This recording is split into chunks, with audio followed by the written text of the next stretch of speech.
ক্রিকেটকে আরও এক ধাপ এগিয়ে নিতে টাইগার্স ড্রেসিং রুমের নতুন উপকরণ দ্য টাইগার্স কোড। এটা এখন সবারই জানা। আজ থেকে শুরু হতে যাওয়া জিম্বাবুয়ে সিরিজকে সামনে রেখে গতকাল ড্রেসিং রুমে টাইগারদের নতুন অতিথি অভিষেকের অপেক্ষায় থাকা পারভেজ হোসেন ইমন এবং দীর্ঘ ইনজুরি থেকে ফিরে আসা সাইফুদ্দিনের হাতে তুলে দেওয়া হয় দ্য টাইগার্স কোড। গতকাল ড্রেসিং রুমে আয়োজিত ছোট্ট অনুষ্ঠানে কোচিং প্যানেলের Nick Pothas, bowling coach Andre Adams, Mushtaq Ahmed আর ব্যাটিং কোচ ডেভিড হেমকে দাঁড়িয়ে থাকতে দেখা যায় এবং খেলোয়াড়রা সবাই উপস্থিত ছিলেন সারিবদ্ধ হয়ে। বিসিবির পক্ষ থেকে পোস্ট করা ভিডিওতে দেখা যায় সকলেই সারিবদ্ধভাবে দাঁড়িয়ে মনোযোগ দিয়ে নাফিস ইকবালের কথা শুনছেন। বাংলাদেশ দলের ম্যানেজার নাফিস ইকবাল শুরুতেই বলেন, অভিনন্দন তোমাদের কামব্যাকের জন্য। এই মাঝখানের সময়টায় ওয়ানডে বিশ্বকাপের আগে থেকে আমরা কিন্তু অনেক সাইকোলজিস্টের সঙ্গে ক্লাস করেছি, নিজেদের মধ্যে অনেক আলোচনা করেছি যাতে আমরা টিমের ব্যাপারে ভালো করে জানতে পারি।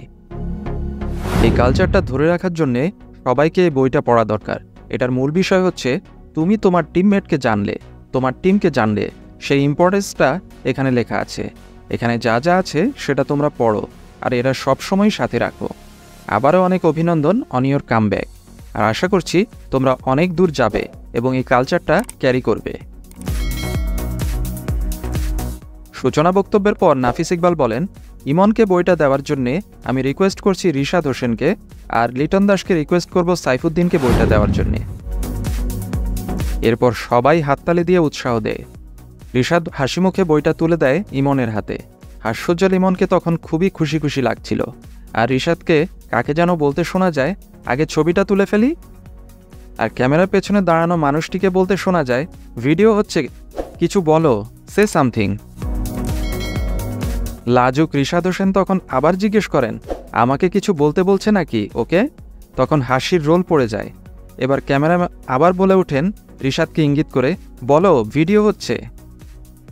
এবার ইমনকে উদ্দেশ্য করে রিশাদ শুরু করেন এইভাবে, আসলে এই বইটা হচ্ছে আমাদের টিম সম্পর্কে, আমাদের টিমের কালচারটা কীরকম এইসব নিয়ে। আমি আশা করব যে এই বইটা রেগুলার সাথে ক্যারি করবে। আবার সবাই হাততালি দিয়ে দুজনকে উৎসাহ দিল। এরপর এলো সাইফুদ্দিনের পালা। হাসতে হাসতে আমাদের লিটন দাস এগিয়ে এলেন। সাইফুদ্দিনকে বললেন, বস, এই বইয়ে কিছু কথা লেখা আছে, আশা করব যে তুই এই বইটা পাওয়ার পরেই পড়ার চেষ্টা করবি, পড়লে অনেক কিছু জানতে পারবি। এরপর সবাই আবার হাততালি দিয়ে অভিনন্দন জানায় পারভেজ হোসেন ইমন আর সাইফুদ্দিনকে। সবশেষে দেখা যায় ইমন আর সাইফুদ্দিন দুজনেই ক্যামেরার সামনে দ্য টাইগার্স কোড নামের বইটির পাতা উল্টে পাল্টে দেখছেন।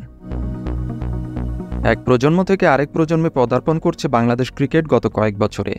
আকরাম খান নান্নুদের হাত ধরে যে ক্রিকেট বাংলাদেশের মানুষকে হাসতে শিখিয়েছিল, সাকিব মুশফিক তামিমদের যে ক্রিকেট মানুষকে স্বপ্ন দেখতে শিখিয়েছিল কিন্তু স্বপ্ন ছুঁতে পারেনি, সেই স্বপ্নই এবার এই তরুণদের হাত ধরে নিশ্চয়ই সত্যি হবে।